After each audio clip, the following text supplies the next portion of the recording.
Kompetisi sepak bola tertinggi di Indonesia, Super League 2025-2026 telah memasuki pekan ketiga. Bagaimana kiprah tim-tim besar dan tim unggulan, kemudian bagaimana juga geliat tim promosi, dan apakah ada kejutan dari 3 pekan awal akan kami perbincangkan dalam acara Bincang Bola Jawapos.com. Seperti biasa, saya tidak sendiri, sudah ada Bung Dimas Ramadan yang selalu setia menemani saya dalam acara Bincang Bola. Apa kabar Bung Dimas? Baik, alhamdulillah. Salam sepak bola. Salam sepak bola. Borneo FC secara mengejutkan memimpin klasemen dari 3 pertandingan, selalu menang, dan satu-satunya tim yang sempurna. 3 kali main, 3 kali menang, 9 poin. Sementara kita lihat tim-tim unggulan lain seperti Persebaya, Persija, kemudian ada juga Dewa United. Memang mereka juga tampil bagus ya, namun dari 3 pekan awal ini hanya Borneo FC yang meraih hasil sempurna. Nah, seperti apa? Dari 3 pekan awal ini kabarnya seperti apa, Bung Dimas? Dan apakah ada kejutan-kejutan yang pasti jadi catatan di pekan pertama kita lihat bagaimana Persebaya mengalami kekalahan di kandang ya melawan tim promosi juara Liga 2 ya musim lalu ya, PSIM Yogyakarta dengan skor 0-1. Seperti apa, Bung Dimas?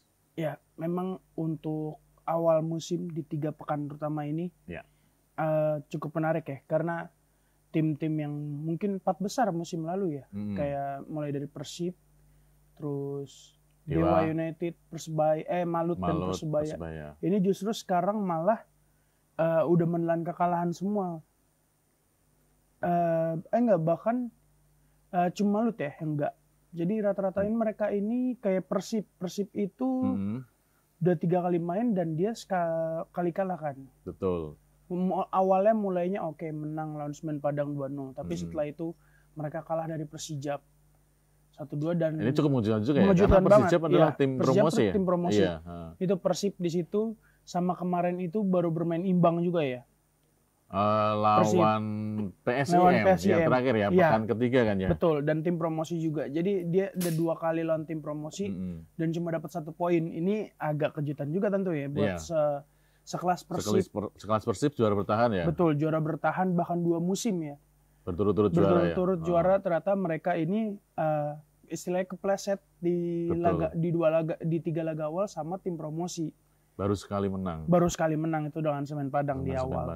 Oke. Ini yang menarik di sini. Terus yang kedua tentu Dewa United ini lebih mengkhawatirkan lagi di awal musimnya karena mereka kalah 3-1.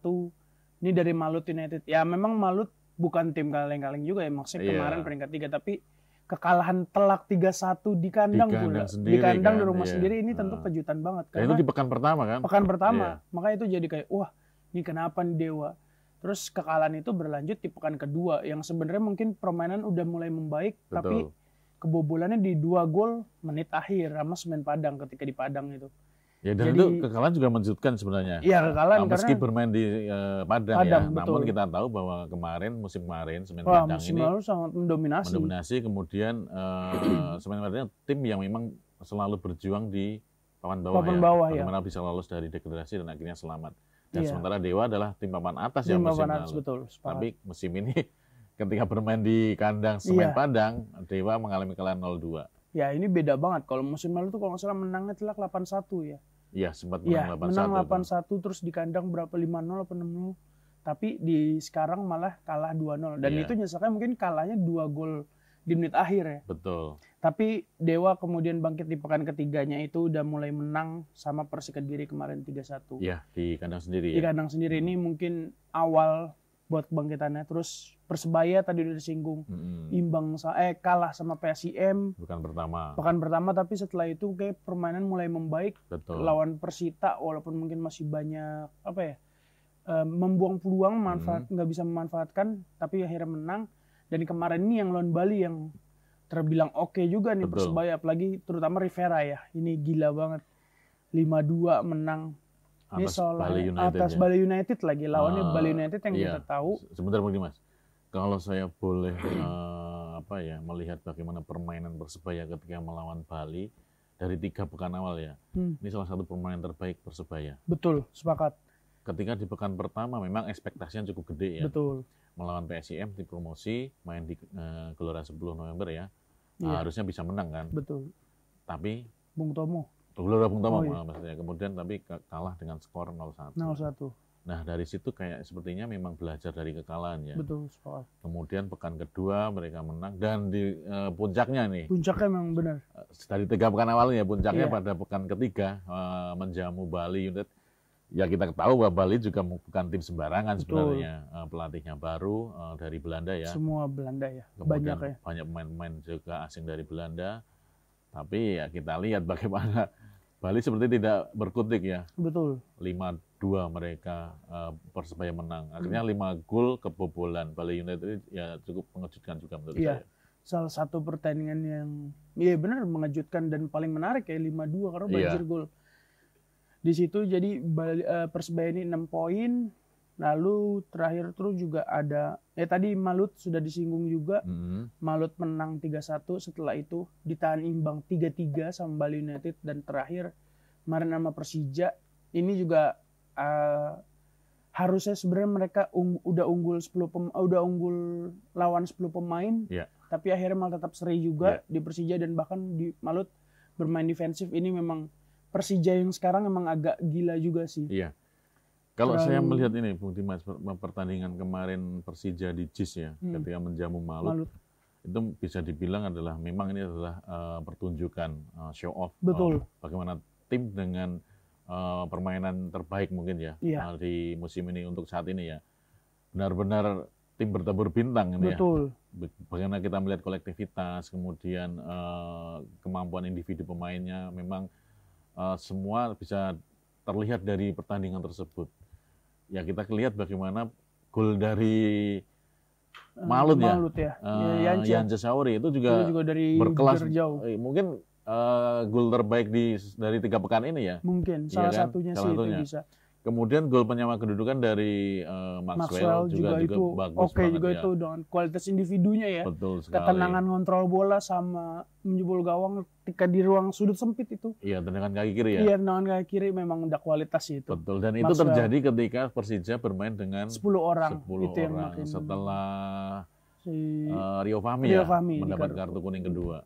Ya terlepas dari bagaimana tensi panasnya pertandingan. Betul. Ya sempat dihentikan beberapa menit oleh wasit asing kan, itu dari Jepang ya maksudnya. Iya. Tapi kita melihat bahwa kualitas permainan dari Malut dan Persija itu memang cukup bagus ya, di situ terlihat. Kemudian bagaimana kiprah tim-tim lain selain 4 besar itu, mungkin Bung Dimas bisa menyampaikannya, karena memang ada setidaknya beberapa tim yang sebenarnya itu harus menang di pekan awal, namun harus ya biasanya terpaksa mendapatkan poin yang kurang maksimal lah seperti itu. Iya. Kalau kiprah tim lain, kalau misalkan yang paling mengkhawatirkan tentu Dewa ya. Tadi udah singgung, kita 2 kali kalah.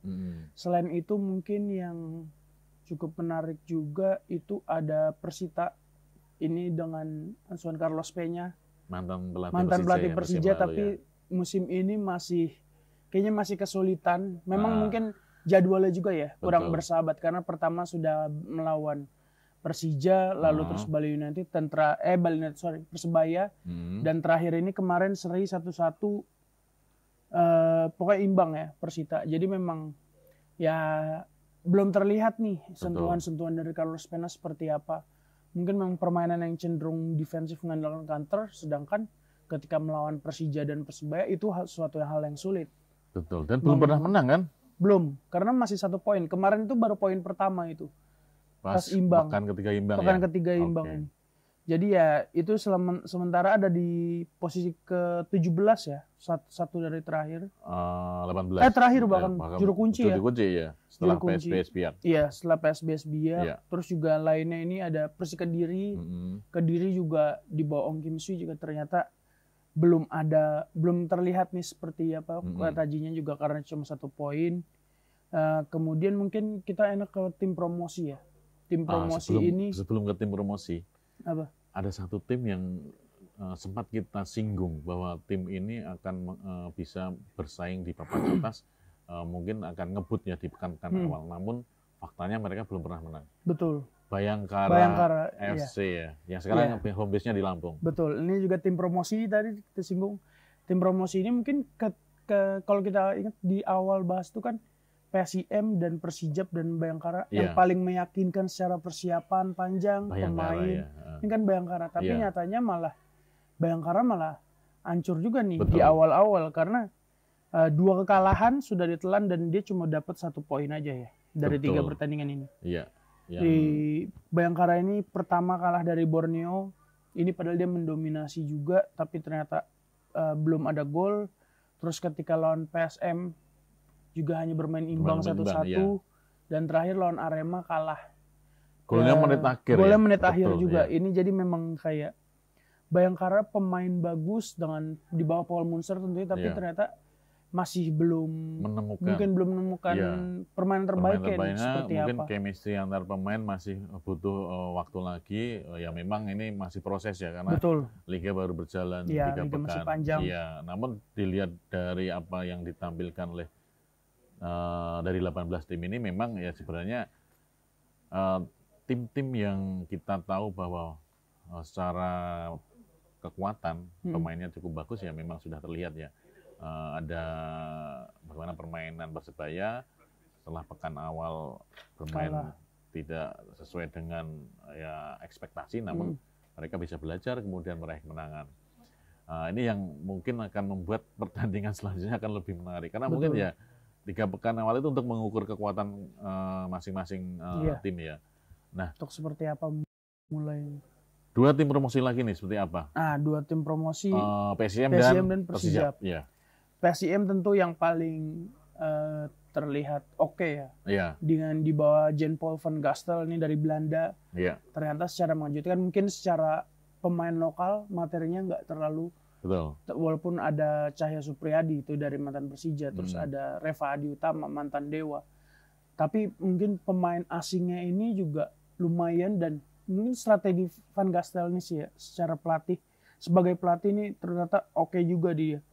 Mengalahkan Persebaya, terus menahan imbang Arema dan Persib. Ini bukan hasil yang sembarangan ya, jelas. Kalau lawannya kita tahu Persebaya, Arema, Persib. Ya memang bukan lawan yang mudah sebenarnya. Namun mereka bisa meraih 5 poin kan dari 3 match ini. Artinya mereka sebenarnya punya kualitas untuk bisa bersaing di papan atas sebenarnya. Iya, dengan melawan tim-tim papan atas bisa menahan imbang bahkan menang, ketika melawan mungkin tim selevelnya atau mungkin di bawah bukan nggak mungkin mereka bisa meraih kemenangan. Ini yang apalagi mereka promosi kan. Promosi. Ini yang pertama ya cuma biasanya kan masalah tim promosi ini kan mental dan konsistensi ya. Ini yang akan diuji sebenarnya ke depannya seperti apa dari PSIM. Kemudian untuk Persijap ini juga awalnya juga lumayan karena nahan imbang PSM, terus juga mengejutkan tadi yang mengalahkan Persib 2-1. Itu gol menit-menit akhir juga kan. Setelah kebobolan terus langsung membalas, itu juga mentalnya luar biasa, main di kandang nge-press tinggi.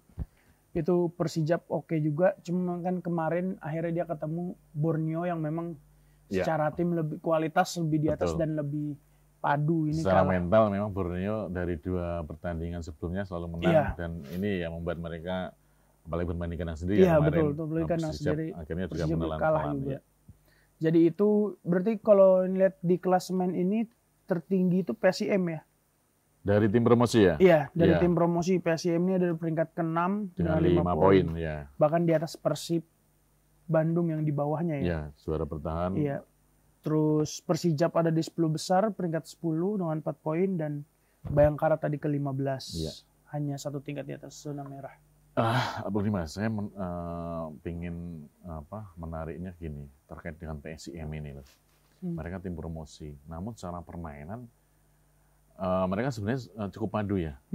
Kualitas mereka juga terbukti dengan pemain kolaborasi antara pemain asing dan pemain lokal. Namun ada sisi yang mungkin harus dibenahi terkait apa itu terkait dari ketajaman mereka. Dari 3 pertandingan awal ini mereka hanya mencetak 1, 2, 3 gol. Jadi masing-masing per pertandingan 3. Artinya apa? Sebenarnya kalau dilihat dari peluang sebenarnya cukup banyak. Namun mereka masih minim dalam mencetak gol. Kalau dilihat dari bagaimana hasil mereka, seharusnya ya bisa mencetak lebih dari 1 gol di setiap pertandingan. Namun lini depan mereka ya butuh ketajaman lagi lah.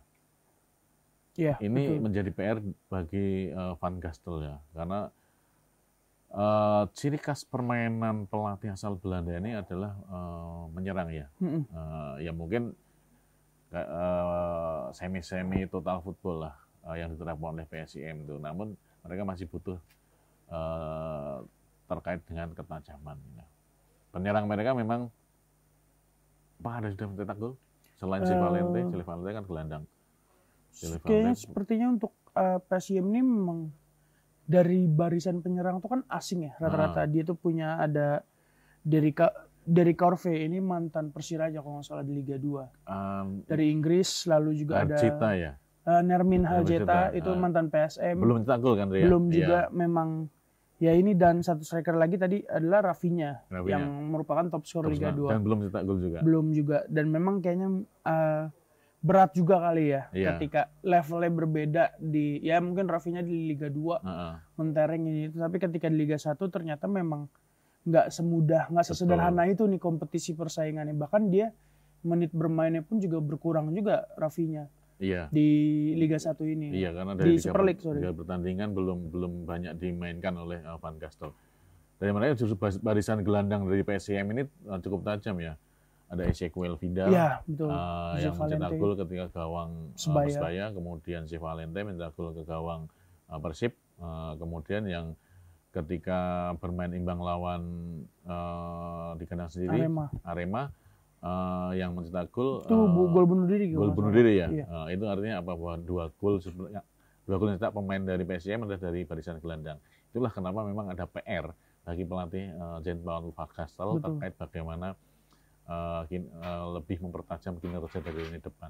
Ya semoga di pertandingan berikutnya bisa lebih pandu lagi lah lini depan, karena cukup menarik kalau melihat permainan PSIM ini. Ya, permainan PSIM dan kebantu 2 gelandang yang Zé Valente dan Ezequiel Vidal nih berpengalaman di Super League ini, jadi memang atraktif ya. Tinggal nunggu bombernya nih, satu juru gedornya siapa, apakah Nermin Haljeta atau mungkin dari Corve ini yang masih belum terlihat. Banget. Nah, kalau dari pelatih nih, di sektor pelatih, saya mencatat dari pelatih ini ada yang mendapat predikat Coach of the Week itu yang pekan pertama adalah Hendry Susilo, Malut. Kemudian yang pekan kedua Mauro José, Persija ya. Dan yang berikutnya adalah Fabio Lefundes yang pekan ke-3. Ya kalau Fabio Lefundes saya rasa memang layak ya, karena menjadi Borneo FC menjadi satu-satunya tim yang belum terkalahkan dan bahkan dari 3 pertandingan selalu menang. Nah ini Hendry Susilo inilah, ini menjadi, saya rasa menjadi uji kepantasan dia berkiprah di Super League di antara pelatih asing. Satu-satunya pelatih asal pelatih Indonesia asli ya. Nah seperti apa Bung Dimas karakteristik dari Hendry Susilo ini dalam melatih? Apakah dia memang mengikuti gaya permainan dari pelatih sebelumnya? Apakah dia memiliki strategi lain untuk Malut ini? Ya, untuk Hendry Susilo ini mungkin lebih ke dia ketika datang mendapatkan komposisi skuad yang Malut memang sudah istilahnya sudah terbentuk ya. Dengan 4 pemain Persib diangkut dari mulai Gustavo França, terus Tyrone Del Pino, lalu Ciro Alves dan David da Silva. Walaupun mungkin 4 ini, tapi mereka sudah mulai punya udah padu di klub sebelumnya di Persib. Tinggal penambahan mungkin di sektor penjaga gawang, ada Alan Bernardon atau mungkin tambahan di Vico Duarte. Dan itu juga ingat kita Brazil juga, jadi mungkin ada sebuah koneksi. Dan tambahan lainnya mungkin hanya memainkan pemain lokal sekelas Yakob dan Yance yang mereka dengan dipadukan dengan pemain aja bakal bisa langsung nyetel gitu loh. Jadi memang sudah seperti dapat paketan enak nih Hendry Susilo, dan memang ya dia bisa memanfaatkan itu. Dia tinggal bagaimana caranya agar pemain tuh bisa nyaman dengan yang permainan yang enak seperti apa, dan ya itu kemarin terbukti ketika di melawan Dewa ya, paling terlihat jelas. Itu 3-1, cuma mungkin dapat tantangan di Bali 3-3, dan terakhir tuh lawan Persija ini yang mulai kedodoran juga karena unggul satu pemain timnya, tapi ternyata kebobolan. Iya. Dan memang terlihat Henry Sisolo sendiri waktu itu mengakui bahwa Persija ini memang tim bagus walaupun udah dengan 10 pemain, tapi mampu menekan terus nih, mengurung pertahanan. Jadi mau nggak mau Malut memilih untuk bertahan, dan akhirnya jebol juga. Betul. Ini memang sepertinya Henry ini mengandalkan perpaduan pemain dan mungkin manfaatnya celah ya, setiap celah ketika dia bertahan dulu, kalau misalkan memang tim menyerang baru menyerang. Ketika tim bertahan terus transisi ke menyerangnya, ini yang menarik. Iya. Karena di tengah dan depannya mereka sudah didukung dengan banyak kan, dari Yakob, dan cepat-cepat semua itu, Yakob, Yance, Ciro, terus di depannya ada bomber seperti David da Silva. Ini memang ya memang diberkahi juga lah ya, mungkin ini Henry Susilo, skuad komplit, paketan ya. Komposisinya memang udah komplit, dan saya rasa memang dengan komposisi pemain yang kita lihat di Malut ya, formasinya memang harus menyerang ya, Iya, Karena betul. apabila bertahan ya tidak masuk sepertinya ya. Iya, mengandalkan kecepatan. Iya. Cuma mungkin memang kemarin ketika Persija itu terlihat banget dia kecepatan itu nggak sulit buat dimanfaatkan ya. Iya. Karena ya David da Silva cuma main sebentar karena langsung cedera. Terus juga pertahanan Persija ini dengan Mauricio Souza ya, pelatih terbaik pekan kedua, ternyata memang ya strategi dia ada. Iya. Dengan Persija kan kalau dalam 2 laga awal tuh kita lihat dia mainnya defense garis pertahanan sangat tinggi banget ya. Okay. Tapi itu terbukti tim lawan kena kejebakan offside berapa kali itu, 5 atau 6 kali per pertandingan. Jadi memang ya di situ pertahanan Persija kokoh ya, duet Rido dan Jordi Amat, terus kanan kirinya itu Rio Fahmi sama Alan Cardozo. Jadi memang ya Souza ini sebagai pelatih terbaik kedua memang layak karena strateginya juga bukan sembarangan. Iya. Yang terkait Persija, Bung Dimas, karena memang Persija mungkin jadi satu-satunya tim yang kita lihat bahwa permainannya memang ya sebenarnya semuanya masih butuh proses. Menurut Bung Dimas sendiri, Persija ini setelah dilatih Marcio Souza, seperti apa sih? Apakah ada perubahan drastis dari ketika dilatih oleh Carlos Pena sebelumnya? Kemudian apakah memang pemain-pemain yang sekarang ada di Persija ini memang sudah sesuai dengan yang diharapkan? Apakah dan pemain-pemainnya bahkan sudah nyetel dengan satu sama lain?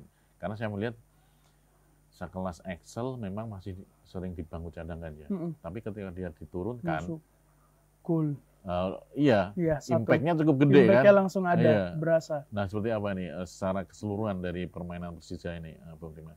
Mungkin perpaduan dari dua itu ya, dengan pemilihan pemain. Souza diberi kebebasan untuk memilih pemain. Terus juga dia akhirnya memilih paketan Brazil ya, dalam tanda kutip, karena 10 dari 11 pemain asingnya itu adalah Brazil semua. Termasuk yang dipertahankan tuh ada Carlos Eduardo dan Gustavo Almeida. Mungkin Rio Matsumura seandainya kontraknya enggak kemarin udah habis, bisa aja tuh 11 asing tuh Brazil semua tuh. 11 asing. Iya, bisa jadi ya. Cuma karena kemarin Rio masih ada kontrak setahun dengan Persija, jadi mungkin dipertahankan. Dan juga sekarang kan cedera ya. Jadi ya otomatis cuma pakai 10. Dan ini Brazil semua ya, memang ini pemain sesuai yang pengen nih sama si pelatih. Dan akhirnya ya ternyata kualitasnya memang sudah teruji ya. Ketika di Super League, mulai dari Alan Cardozo di lini belakang, back kiri, dia agresif, maju naik turun. Terus juga ada duet gelandangnya, Van Basten Sousa atau Fabio Silva Calonego. Ini juga keseimbangan di tengah Persija memang hidup banget dengan dua. Ditambah lagi ada Gustavo Franca ini benar-benar sebagai playmaker, motor serangannya Persija, dan depannya Maxwell Alano ini yang paling skillful ya. Ketika game pertama main bagus banget, sayang game kedua dia juga bagus tapi kartu merah akhirnya absen. Kemarin berasa banget tuh Persija tanpa Alano di lawan Malut. Oh, kemarin Alano absen ya? Absen karena dia kartu kuning kedua, kartu merah ketika melawan Persis Solo. Oke. Jadi itu emang agak mengurangi opsi serangan Persija ya. Yeah. Karena satu sisi ada Bruno Tobarao tapi kan dia baru masuk, baru bergabung hari Selasa dan langsung main. Dan dia langsung debut ya, tapi sebagai pengganti. Iya, pemain pengganti. Tapi memang karena masih terbatas jadi belum adaptasi dan lain-lain kali ya. Jadi masih belum terlalu besar impact-nya. Jadi memang ya Persija ini yang sekarang pemain yang saya diinginkan, terus juga secara dalam tim kekompakan dan lain-lainnya kayaknya memang lebih baik ya, jauh lebih baik ketimbang waktu Carlos Peña ini. Oke. Satu pemain yang saya cukup tertarik ini, Franka. Iya. Si Kumis. Betul, Mas Kumis. Iya. Kumis. Satu-satunya pemain yang mungkin agak berbeda ya, secara penampilannya. Permainannya seperti apa sih, Bung Dimas? Ya, dia kan ditempatkan di posisi nomor 10 sebagai playmaker ya. Dan memang dia mau mengenakan kostum nomor 10. Nah, dari 3 pekan awal ini seperti apa, Bung Dimas? Dari 3 pekan awal ini, Franka ini yang mungkin masih on off ya. Karena ketika melawan pertandingan pertama, dia lawan Persita, dia juga nggak terlalu kelihatan. Terus dia mungkin yang terlihat sangat kualitasnya itu ketika melawan kedua tuh Persis Solo ya. Yang menang 3-0, dia salah satu mencetak gol juga. Itu mulai kelihatan tuh pergerakan, tapi ketika dikunci ketika lawan Malut contohnya kemarin, itu juga berasa tuh dia perannya berkurang. Iya. Jadi memang seperti itu sih kayak. Dan akhirnya diganti kan dia? Ya akhirnya diganti. Jadi memang ketika dia benar-benar kebaca agak sulit nih. Tapi ketika dengan bebas ini enak mainnya ya, ketika lawan Persis itu bukti nyata dari kualitas dia ya. Nah, masuknya Bruno Tabeiro ini. Iya, Tubarao ya. Saya melihat ini sepertinya menjadi pesaing bagi Franka nih. Bisa jadi walaupun mungkin Tubarao ini lebih ke sayap ya. Dia lebih ke dengan Maxwell atau dengan Alano. Atau bahkan Arliansyah Abdul Manan yang U23 juga termasuk salah satu potensi terbaik kita. Jadi memang kayaknya tapi lebih ke sayap sih kayak ini Bruno Tubarao ini. Secara kecepatan dia cukup bagus ya, Bruno ini ya. Iya. Secara latar belakang juga ini itu dia lebih mobile, lebih versatile dalam bermain, jadi lebih amunisi banget sih, tambahan banget sama Persija. Oke, menarik nih, tim-tim gede seperti Persija, Persebaya, kemudian Dewa dan juga ada yang tim yang mengejutkan, Borneo sudah menjadi pemimpin klasemen dan belum pernah kalah karena memang selalu menang. Nah, untuk pekan keempat nanti. Seperti apa nih gambaran secara umum? Ada partai big match apa ini, Bung Dimas? Kemudian bagaimana kiprah nanti tim-tim seperti Persebaya, kemudian Persija, Persib, kemudian Malut di pekan keempat lawannya siapa aja? Ya, untuk pekan keempat nih akan mulai Jumat ini ya, 29 Agustus sampai Minggu. Ini adalah pekan terakhir sebelum jeda internasional FIFA Matchday. Ini 3 hari. Kalau paling menarik jelas mungkin adalah Dewa dan Persija. Satu pertandingan ini nih, pertandingan di BIS Banten International Stadium itu Jumat jam 7 malam. Ini Dewa yang mulai bangkit lagi mungkin ya. Kemarin setelah menang 3-1 atas Persik, permainannya mulai padu kembali, mulai seperti musim lalu. Dan melawan Persija yang sampai sejauh ini ya sudah terbukti nih kualitasnya seperti apa. Bahkan ketika 10 pemain mereka masih bisa fight sampai akhir dan akhirnya nahan imbang. Apalagi Alano sudah kembali bermain setelah kartu merah kemarin sanksi. Jadi ini yang paling dinanti nih. Karena bisa dibilang perang bintang jilid 2 ya setelah kemarin. Persija Malut ya? Iya, Persija Malut atau bahkan Dewa dengan Malut. Dewa United Persija ya? Iya, Dewa United lawan Persija. Itu bermain pada Jumat ya? Betul. 29 Jumat malam. Kemudian partai big match apa lagi yang akan terjadi di match atau pekan keempat ini, Mas? Pekan keempat lain mungkin yang menarik ini ada tadi Malut sama PSIM ya. Nah, iya. Ini Malut ya sekarang sejauh ini belum terkalah. 2 tim belum terkalahkan ya sama-sama 5 poin. PSIM sebagai tim promosi yang akan diuji beneran ini dengan Malut yang juga musim lalu tim promosi bikin kejutan. Kira-kira bisa nggak nih PSIM mengulangi ya mungkin kisah Malut musim lalu. Ini menarik. Terus setelah itu lainnya itu ada PSM Persebaya. Ini big match juga ini. Big match juga. Persebaya. PSM Persebaya ini. Alumnus ini ya, perserikatan semua ini. Iya, betul. Ini Persebaya dengan yang sekarang 2 kemenangan ya, kemarin beruntun. Mungkin akan dapat ujian beneran nih dari PSM seperti di kandang PSM Pare-Pare. Setelah itu terakhir ya ini Persib Borneo. Ini penutup kali ya.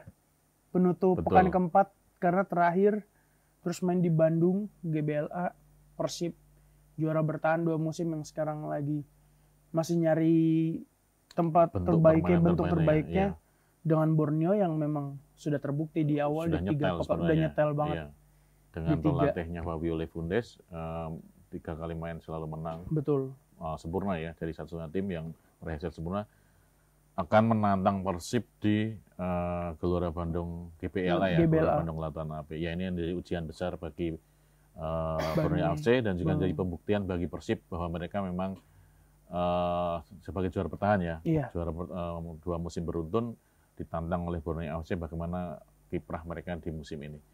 Oke, sangat menarik nih Super League meski baru berjalan 3 pekan, namun kejutan sudah terjadi. Kemudian kita melihat bagaimana penampilan tim-tim unggulan, kemudian tim promosi juga sebenarnya kalau melihat bagaimana kiprah mereka seperti PSIM sebenarnya bisa dikatakan ini sebenarnya dalam tanda kutip bukan tim promosi, karena tim yang sudah memang lama berkiprah di Super League atau Liga 1 ya, atau kasta tertinggi. Terima kasih atas obrolannya di acara Bincang Bola, Bung Dimas Ramadan, dan bagi pemerhati setia Jawa Pos, jangan lupa terus follow akun Jawa Pos untuk mengetahui perkembangan dan berita-berita terkait dengan kompetisi sepak bola Indonesia, Super League, dan juga berita-berita sepak bola internasional atau mancanegara. Terima kasih atas perhatiannya dan sampai jumpa lagi.